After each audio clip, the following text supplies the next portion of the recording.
Welcome back, welcome back.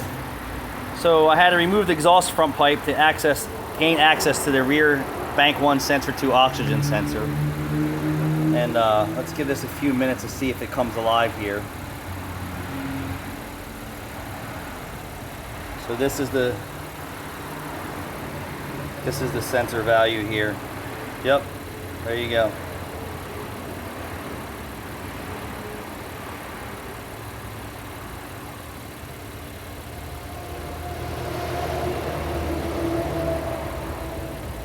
And then you can see bank 2, sensor 2 still doing its thing.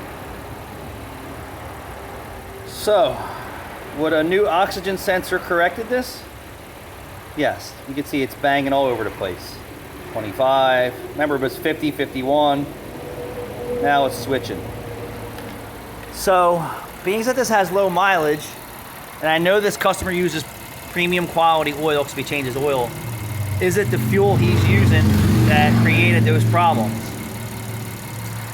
I'm not sure. I would really like to take a look at these spark plugs and see what's going on at 46,000 miles. I would bet you it's fucking time, it needs them. But the soapy water, when the O2 sensors were really hot, provided a steam bath basically for them. And the rear one, when I squirted it with the soapy water, it had like a rust cleanse first, and then a carbon type style stood, and I kept spraying it until it was clean. But you can see bank 1 sensor 2 now is switching all over the place. So this engine temperature is hot. It would only take me probably 10 minutes to take the front pipe off, so it's really not going to cool off that much.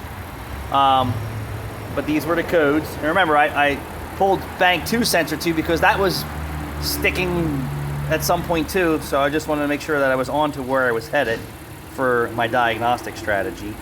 So what I want to do is go in here and clear all the codes. I want to reset the adaptive values, and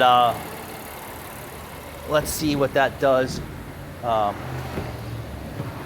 this car here. The engine temperature is right where it needs to be, so there's no magic tricks here, people. So let's shut it off. Let's get this back in there. Let's get back into the auto tell. We're going to erase the codes. Yes, yes, don't care.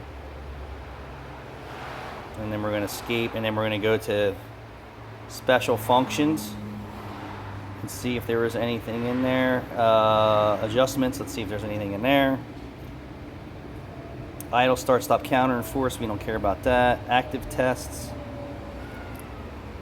no. So let's go to, back to special functions. No, so we're going to do ECM and PCM resets. Yep. So hopefully that restores the adaptive values. Live data.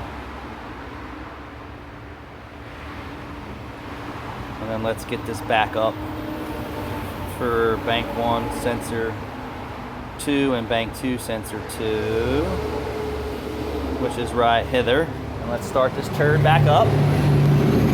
So is your dealership or your local mechanic going to do this for you? Probably not.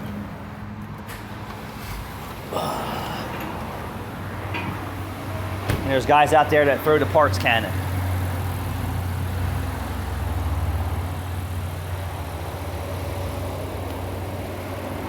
There you go. Hello, Mr.